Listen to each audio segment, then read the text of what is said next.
Good evening, my name is Angela and I'm from the Sheep Tree. Today I thought I would follow up on a previous video where I started some mushrooms. I did two kits. These are the yellow oyster mushrooms.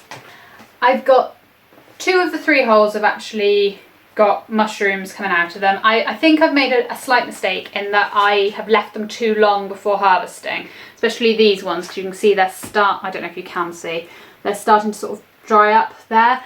I think I should have harvested them more when, even this one's gone a bit, but more when they're like that. But I'm going to cut them off. The instructions say to cut them off at the base, right up close to the box, and then you can store them in your fridge for a few days if you need to. And then hopefully I should get another crop out of it, and hopefully, looking at it, this hole here will start to produce some as well. Yeah, I can tell it's gone too long because you can see this white stuff here. That's actually the spores that have been produced. So I'm going to cut these off, and then what I thought I would do is have them for supper tonight. Okay, so that weighs in at 188 grams.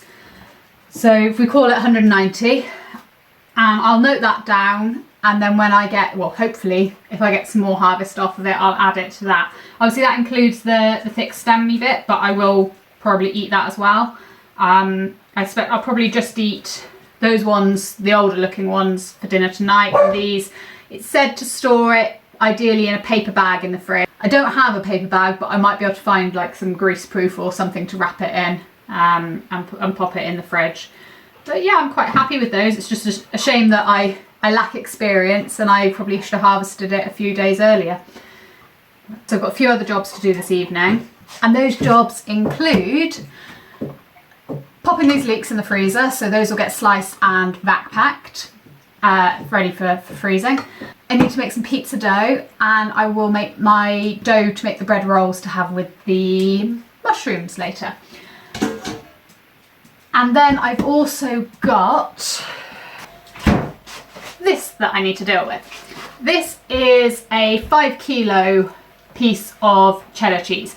So it comes from our local catering supplies store. Basically, I get one of my bosses very kindly, he'll let me add stuff to his shopping list when he's buying stuff for the shop, and it makes sense for me to bulk buy cheddar. So the date that's on this is actually the 24th of May. But it's cheddar cheese, and we all know things last beyond their use by dates. So, and it's only a best before date anyway, it's not a use by.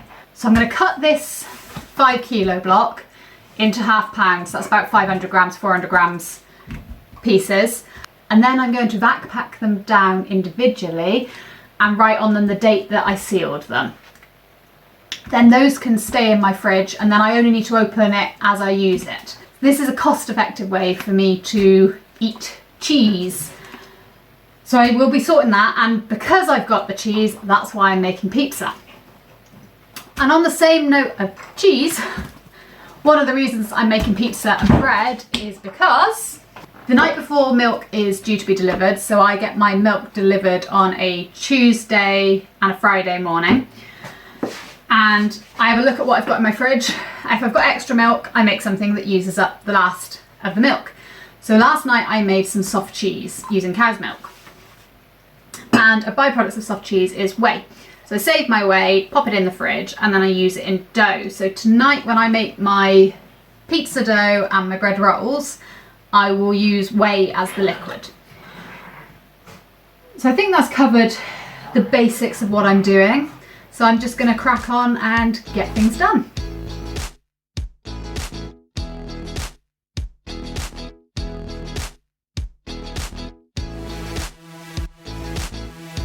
My pizza dough recipe that I use is, hang on a minute.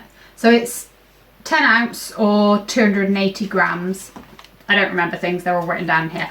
So 10 ounce or 280 grams of plain flour. I have 1 teaspoon of salt, 1 teaspoon of yeast, and 200 ml of water with 1 tablespoon of oil. So this is the whey, not water, and it's been kept in the fridge, and normally I'd use warm water, so I've just popped it in the microwave just to warm it up for a little bit. Mix that through with the flour, and then I can knead by hand, but I don't need to knead by hand, so I actually use a stand mixer. So I'll pop it on the stand mixer basically until it forms a soft dough, and then I'll set it aside until it's doubled in size, and then following on from that, knock it back, shape it into the shape I want, and then cover it with tomato sauce and grated cheese and pop it in the oven.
That's this evening's jobs done. My cheese is all packaged up in £1/2 blocks in the fridge. My pizza's cooked and ready for eating, and my rolls are just proving, probably need about another half hour before I can pop them in the oven. And I've got some mushrooms ready to go when I want some supper. But for now I'm going to slice this up, I'm going to catch up on some YouTube and then probably do some spinning. So thank you for watching, and I'll see you again next time.